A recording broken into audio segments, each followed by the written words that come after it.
তোমাদের সবাইকে drawing for all and education চ্যানেলে স্বাগত জানাই। আজকে আমি ক্লাস 6-এর পঠন সেতু বইয়ের ইতিহাস বিষয়টা নিয়ে এসেছি। এর আগে আমরা তোমাদের পঠন সেতু বইয়ের ইতিহাস বিষয়ের 14 নম্বর অধ্যায় পর্যন্ত করিয়ে দিয়েছি। আজকে আমরা পঠন সেতু বইয়ের ইতিহাস বিষয়ের সবার শেষ প্রশ্ন অর্থাৎ নমুনা প্রশ্নপত্র 3 তোমরা তোমাদের পঠন সেতু বইয়ের ইতিহাস বিভাগের 38 নম্বর পেজে পেয়ে যাবে। সেটা আমি দেখিয়ে দিচ্ছি। দেখো, এই দেখো, এটা 38 নম্বর পেজ। এই 38 নম্বর পেজেই কিন্তু তোমাদের নমুনা প্রশ্ন 3টা শুরু হয়েছে। আজকে আমরা তোমাদের এই প্রশ্নগুলির সমাধান করিয়ে দেব। এর আগে কিন্তু আমরা তোমাদের ইতিহাস বিষয়ের 37 নম্বর পেজের প্রশ্ন পর্যন্ত করিয়ে দিয়েছিলাম। যদি ভিডিওগুলো না দেখে থাকো তাহলে আমাদের চ্যানেলে গিয়ে দেখে নিতে পারো, অথবা এই ভিডিও ডেসক্রিপশন বক্সে সমস্ত ইতিহাস বিষয়ের ভিডিওগুলোর লিঙ্ক দেওয়া থাকবে, সেখানে ক্লিক করেও দেখে নিতে পারো। আর কথা নয়, চলো চটপট ভিডিওটা শুরু করে ফেলি। তোমরা সেকেন্ড ইউনিট টেস্ট দেওয়ার আগে এই কোশ্চেনগুলো কিন্তু অবশ্যই দেখে যাবে। তোমরা জানো যে পঠন সেতু বই থেকে তোমাদের কোশ্চেনগুলো থাকছে, যেহেতু এবার একটা নতুন বই তোমাদের সরকার থেকে দেয়া হয়েছে, তাই এই বইয়ের প্রশ্নগুলো কিন্তু যথেষ্টই গুরুত্বপূর্ণ। দেখো, 1 নম্বরে বলেছে অতি সংক্ষেপে উত্তর দাও একটি বা দুটি বাক্যে। ক নম্বরে বলেছে বঙ্কিমচন্দ্র চট্টোপাধ্যায় কেন স্মরণীয়। দেখো, এটা তোমরা 26 নম্বর পেজে পেয়ে যাবে। তোমরা জানো সব কোশ্চেনের উত্তরগুলো আমরা পেজ নম্বর দেখিয়ে দেখিয়ে বলে দিই।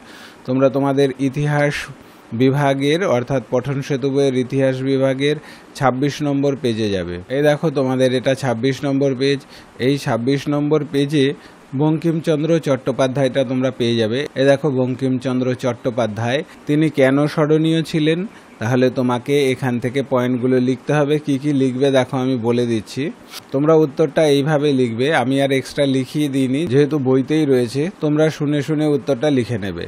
দেখো, তোমরা উত্তরটা এইভাবে লিখবে, বঙ্কিমচন্দ্র চট্টোপাধ্যায় স্মরণীয় ছিল তার কারণ। লেখার পর লিখবে তিনি ছিলেন বিখ্যাত সাহিত্যিক, তার বিখ্যাত অনেক উপন্যাস রয়েছে, তার মধ্যে উল্লেখযোগ্য হলো আনন্দমঠ, রাজসিংহ। তিনি ভারতীয়দের জাতীয়তাবোধে উদ্বুদ্ধ করেছিলেন। তার লেখা বন্দে মাতরম সঙ্গীতটি জাতীয়তাবাদের মন্ত্রে পরিণত হয়েছিল। তাহলে এইভাবে তোমাদের সবকটা পয়েন্টই লিখতে হবে, তাহলেই তোমাদের অ্যান্সারটা হয়ে গেল। তোমরা দরকার হয় ভিডিওটাকে আবার আগে থেকে একটু প্লে করে নিয়ে যেভাবে উত্তরটা বললাম সেভাবেই লিখবে। চলো এবার আমরা তার পরের প্রশ্নটা দেখে নেব। দেখি কি বলেছে। 1 খ, রবীন্দ্রনাথ ঠাকুরের লেখা একটি উপন্যাসের নাম লেখো। দেখো, এই উত্তরটাও কিন্তু তোমরা তোমাদের ইতিহাস পার্টের 26 নম্বর পেজে পেয়ে যাবে। এই দেখো, এটা তোমাদের 26 নম্বর পেজ। সেই 26 নম্বর পেজে এটা রয়েছে। এই দেখো, এখানে রবীন্দ্রনাথ সম্পর্কে বলে দেওয়া আছে। এখানে তোমাদের প্রশ্ন করেছিল রবীন্দ্রনাথ ঠাকুরের লেখা একটি বিখ্যাত উপন্যাস। তোমরা এখানে উপন্যাসটা পেয়ে যাবে। তোমরা এই নামটা লিখে দেবে। তোমরা এইভাবে উত্তরটা লিখবে, ভালোভাবে শোনো। তোমরা এইভাবে লিখবে উত্তরটা, রবীন্দ্রনাথ ঠাকুরের একটি বিখ্যাত উপন্যাস হলো গোরা। ঘরে বাইরে দুটোও লিখতে পারো বা একটিও লিখতে পারো, এইখান থেকে লিখে দেবে। রবীন্দ্রনাথ ঠাকুরের বিখ্যাত উপন্যাস হলো গোরা। চলো এবার আমরা তার পরের প্রশ্নটা দেখে নেব কি বলেছে। ডিরোজিও কে ছিলেন। এই প্রশ্নটা তোমরা 29 নম্বর পেজে পাবে। আমি চলো দেখিয়ে দিচ্ছি। এই দেখো, তোমাদের 29 নম্বর পেজ। সেই 29 নম্বর পেজে 2 নম্বরে আছে, দেখবে। তোমরা উত্তরটা শুনে নাও কিভাবে লিখবে। ডিরোজিও ছিলেন, এই 1 নম্বর পয়েন্টটা লিখে দেবে। ডিরোজিও ছিলেন বলে 1 নম্বর পয়েন্টটা লিখে দেবে। ডিরোজিও ছিলেন বিশিষ্ট কবি, যুক্তিবাদী, চিন্তাবিদ ও শিক্ষক।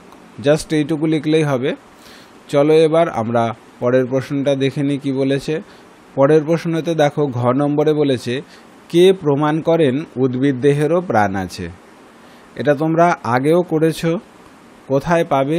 এটা তোমরা 27 নম্বর পেজে পেয়ে যাবে। এই দেখো, তোমাদের বইয়ের 27 নম্বর পেজ। সেখানে তোমরা একটু উপরের দিকে চলে যাবে। দেখো, এই জায়গাটায় খেয়াল করে দেখো, প্রাণীদের মতো উদ্ভিদ দেহেও প্রাণ আছে। এই তথ্য আবিষ্কার করেন কে? আচার্য জগদীশচন্দ্র বসু। তাহলে তোমরা উত্তরটা কিভাবে লিখবে একটু শুনে নাও। তোমরা এইভাবে লিখবে, আচার্য জগদীশচন্দ্র বসু প্রমাণ করেন উদ্ভিদ দেহেরও প্রাণ আছে। ঠিক আছে, এইটুকু কথা লিখে দিলেই হয়ে যাবে। চলো আমরা এবার তার পরের প্রশ্নটা দেখে নেব। নম্বরে কি বলেছে। জাদুঘর কি। দেখো, জাদুঘর কি এটা কিন্তু তোমরা 35 নম্বর পেজে পাবে। আমি দেখিয়ে দিচ্ছি। দেখো, তোমরা তোমাদের ইতিহাস পার্টের 35 নম্বর পেজে চলে যাবে। এই দেখো, এটা তোমাদের ইতিহাস বিষয়ের ৩৫ নম্বর পেজ পঠন সেতু বইতে। এই পেজেই তোমরা জাদুঘরের সংজ্ঞাটা পেয়ে যাবে।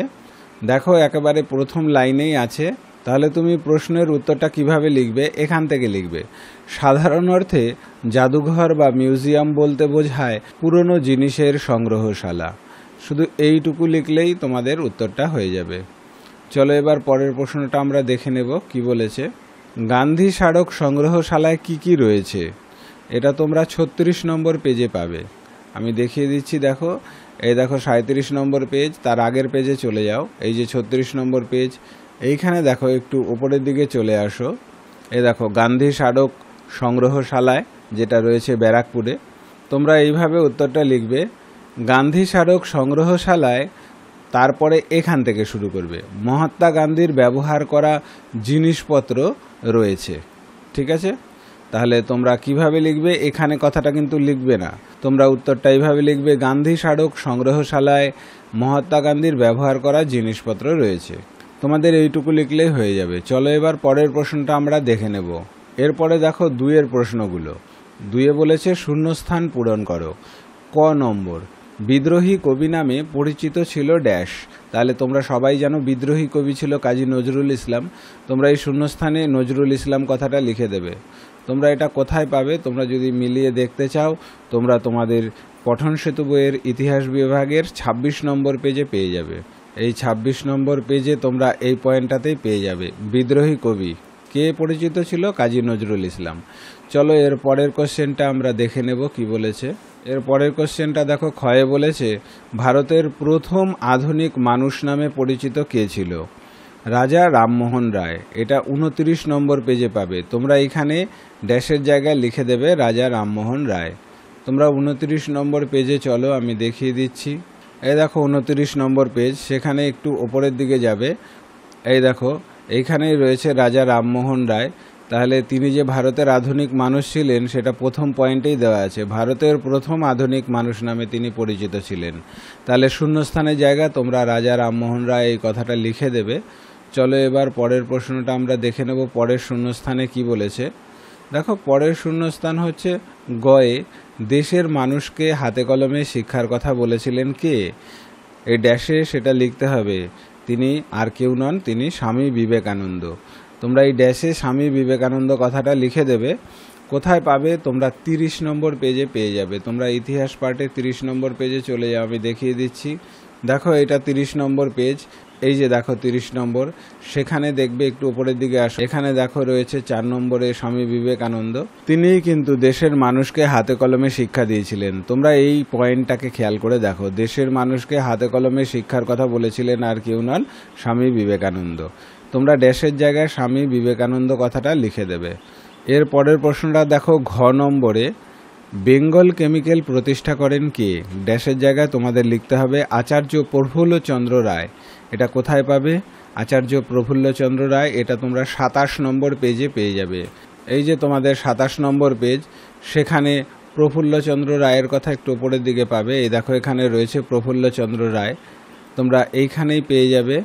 দেখো এখানে ২ নম্বর পয়েন্টে পরিষ্কার রয়েছে বেঙ্গল কেমিক্যাল প্রতিষ্ঠা করেন কিন্তু আচার্য প্রফুল্লচন্দ্র রায়। তাহলে তোমরা শূন্যস্থানে আচার্য প্রফুল্লচন্দ্র রায় কথাটা লিখে দেবে। চলো এবার দেখে নিই আমরা উমর প্রশ্নটা। উমতে কি বলেছে? চট্টগ্রামে সশস্ত্র বিপ্লবী আন্দোলন পরিচালনা করেন কে? ড্যাশে তোমাকে নামটা লিখতে হবে। কে পরিচালনা করেন? মাস্টারদা সূর্য সেন। আমরা জানি যেখানে চট্টগ্রামের কথা উল্লেখ থাকবে সেখানেই মাস্টারদা সূর্য সেন থাকবে। তাহলে চট্টগ্রামে বিপ্লবী আন্দোলন করেন কিন্তু মাস্টারদা সূর্য সেন। কোথায় পাবে? তোমরা তোমাদের পঠন সেতু বইয়ের ৩৩ নম্বর পেজে পেয়ে যাবে এটা। এই যে এখানে রয়েছে ৩৩ নম্বর পেজ। এবার একটু ওপরের দিকে যাও, দেখো এখানে মাস্টারদা সূর্য সেনের কথা বলা হয়েছে ৫ নম্বর পয়েন্টে। সেখানে দেখো পরিষ্কার ২ নম্বর পয়েন্টে লেখা আছে চট্টগ্রামে সশস্ত্র ব্রিটিশ বিরোধী আন্দোলন পরিচালনা করেন কিন্তু মাস্টারদা সূর্য সেন। তাহলে তোমরা শূন্যস্থানে মাস্টারদা সূর্য সেন কথাটা লিখে দেবে। চলো এর পরের প্রশ্নটা দেখে নেওয়া যাক। দেখো চয়ে বলেছে পূর্ব ভারতের সবথেকে পুরনো বিজ্ঞান মিউজিয়াম কোনটা? সবথেকে পুরনো বিজ্ঞান মিউজিয়াম হলো বিড়লা শিল্প কারিগরি সংগ্রহশালা। তাহলে তোমরা এই শূন্যস্থানে কি লিখবে? বিড়লা শিল্প কারিগরি সংগ্রহশালা। কোথায় পাবে? তোমরা এই বইয়েরই 36 নম্বর পেজে পেয়ে যাবে। আমি দেখিয়ে দিচ্ছি। এই দেখো 36 নম্বর পেজ, এখানে রয়েছে বিড়লা শিল্প কারিগরি সংগ্রহশালা। এখানে যদি তোমরা এই লাইনটা খেয়াল করে দেখো, এটি পূর্ব ভারতের সবথেকে পুরনো বিজ্ঞান মিউজিয়াম। এখান থেকেই তোমরা শূন্যস্থানের উত্তরটা পেয়ে যাবে। তোমরা শূন্যস্থানে এই পুরো কথাটা লিখে দেবে, বিড়লা কারিগরি সংগ্রহশালা, তাহলেই হবে। চলো এবার আমরা নেক্সট পরের প্রশ্নটা দেখে নিই কি বলেছে। দেখো পরের প্রশ্ন 3-এর ঠিক ভুল নির্ণয় করো। এখানে তোমাকে যে স্টেটমেন্টগুলো দিয়েছে সেটা ঠিক না ভুল সেটা দেখতে হবে। প্রথমে দেখো কয়ের প্রশ্নটা। কয়ে কি বলেছে? সতীদাহ প্রথা দূরীকরণে গুরুত্বপূর্ণ ভূমিকা নেন বিদ্যাসাগর। এটা সম্পূর্ণ ভুল। আমরা জানি সতীদাহ প্রথা দূরীকরণে গুরুত্বপূর্ণ ভূমিকা কে নেন? সঠিক উত্তর হবে রাজা রামমোহন রায়। তোমরা 20 নম্বর পেজে গিয়ে এটা দেখে নিতে পারো। আমি আর পেজ দেখাচ্ছি না, তোমরা 20 নম্বর পেজে গিয়ে মিলিয়ে দেখে নেবে। তারপরেরটা দেখো, বিধবা বিবাহের পক্ষে আন্দোলন করেন রামমোহন রায়। এটাও ভুল। এর সঠিক উত্তর হবে বিদ্যাসাগর। তোমরা কোথায় পাবে? এটা তোমরা 29 নম্বর পেজে পেয়ে যাবে। 29 নম্বর পেজ, তোমরা তোমাদের পঠন সেতু বইয়ের 29 নম্বর পেজে যাবে, সেখানেই পেয়ে যাবে। তাহলে দেখো এইটা ভুল হলো, এইটাও ভুল হলো। তারপরে গ নম্বরে দেখো, মেয়েদের পড়াশোনা শেখানোর জন্য উদ্যোগ নিয়েছিলেন বেগম রোকেয়া। এটা একেবারেই সঠিক উত্তর। তোমরা তোমাদের এই বইয়েরই 30 নম্বর পেজে চলে যাবে। 30 নম্বর পেজে গিয়ে এই উত্তরটা তোমরা পেয়ে যাবে। বেগম রোকেয়া সম্পর্কে সেখানে বলা আছে। এরপরে ঘ, ভারতীয় জাদুঘর আমাদের সবথেকে পুরনো জাদুঘর। এটা ঠিক না ভুল? এটা সম্পূর্ণ ঠিক। তাই এখানে তোমরা ব্র্যাকেটে ঠিক কথাটা লিখে দেবে। ব্র্যাকেটের মধ্যে তোমাদের ঠিক কথাটা লিখতে হবে, এরকমভাবে ঠিক কথাটা লিখে দেবে। এটা কোথায় পাবে? কত নম্বর পেজে? এটা তোমরা 35 নম্বর পেজে পেয়ে যাবে। তোমাদের পঠন সেতু বইয়ের 35 নম্বর পেজে চলে যাবে, দেখবে এই লাইনটা রয়েছে। এরপরে নম্বর, কালিম্পংয়ে আছে লেপচা মিউজিয়াম। এটা ঠিক না ভুল? এটাও একেবারে সঠিক একটা বিবৃতি। এটা তোমরা কোথায় পাবে? সেই একই পেজে, অর্থাৎ 35 নম্বর পেজেই এটা পেয়ে যাবে। যদি না তোমরা খুঁজে পাও আমাকে বলবে, আমি তারপরে একটা ভিডিওর মাধ্যমে উত্তরগুলো দেখিয়ে দেব। এবারে চয়েরটা দেখো, হিন্দু কলেজের শিক্ষক ছিলেন ডিরোজিও। এটাও একেবারে সঠিক বিবৃতি। তোমরা ডিরোজিও সম্পর্কে 29 নম্বর পেজে আগেই দেখেছো, আবার তোমরা 29 নম্বর পেজে চলে যাবে, ডিরোজিও সম্পর্কে বলা আছে। তাহলে কি হলো উত্তরটা? প্রথমেরটা হয়ে গেল ভুল, তারপরেরটা হয়ে গেল ভুল, আর বাকি সবগুলো কিন্তু ঠিক। বুঝতে পারলে? এরপরে নেক্সট পেজে চলে যাবে তোমরা, 39 নম্বর পেজ। দেখো 4-এ কি বলেছে? নিচে দেওয়া তথ্যগুলির সাহায্যে ছকটি পূরণ করো। নিচে যে তথ্যগুলো রয়েছে, এই যে সূত্র এখানে দেখতেই পাচ্ছ, এখানে সূত্র রয়েছে। এই সূত্রগুলো থেকে ইনফরমেশন নিয়ে এই তোমাকে বক্সটাকে ফুলফিল করতে হবে। দেখো প্রথমে বলেছে দীঘা বিজ্ঞান কেন্দ্র। এটা কি হবে? এর সঠিক উত্তর হবে এই অপশনটা, বৃষ্টির জল সংরক্ষণের মডেল। তাহলে তোমরা এই কথাটা এই বক্সের মধ্যে লিখে দেবে, ঠিক আছে? এরপর বলেছে গুরুসদয় দত্ত মিউজিয়াম। এর সঠিক উত্তরটা হবে বাংলার লোকশিল্পের নানা জিনিসপত্র। এটা তোমরা সেকেন্ড যে ছকটা রয়েছে সেই সেকেন্ড ছকের মধ্যে তোমরা লিখে দেবে। এইটা হয়ে গেল 1 নম্বর, এটা হয়ে গেল 2 নম্বর। আচ্ছা, পেজ নম্বরগুলো আমি বলে দিই তোমাদের, তাতে সুবিধা হবে। এটায় যে উত্তরটা হলো সেটা তোমরা 36 নম্বর পেজে গিয়ে পেয়ে যাবে। আর এর পরেরটায় দেখো গুরুসদয় দত্ত মিউজিয়াম, এটাও তোমরা 36 নম্বর পেজেই পেয়ে যাবে। এর পরেরটা দেখো বিরসা মুন্ডা জাদুঘর। এটা কোথায় পাবে? এটা তোমরা 35 নম্বর পেজে পাবে। এর উত্তরটা কি হবে? এর উত্তরটা হবে আদিবাসী মেয়েদের গয়নাগাটি।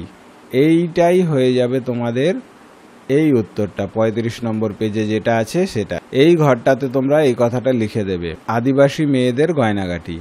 এরপরে লাস্ট রয়েছে রাজাভাত খাওয়া প্রকৃতি বীক্ষণ কেন্দ্র। এটা কোথায় পাবে? ভুটান কোচবিহার রাজার মধ্যে যুদ্ধের ছবিতে এটা পেয়ে যাবে। তাহলে এটা তোমাদের লিখতে হবে এই ঘরটাতে, অর্থাৎ শেষের ঘরটাতে।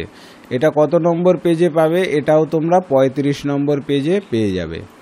তাহলে এই ছিল তোমাদের ইতিহাস বইয়ের নমুনা প্রশ্নপত্র 3। তোমরা সেকেন্ড ইউনিট টেস্ট দিতে যাওয়ার আগে অবশ্যই এই প্রশ্নগুলো কিন্তু দেখে যাবে। তোমাদের এইবারে সেকেন্ড ইউনিট টেস্টের জন্য ভীষণ গুরুত্বপূর্ণ।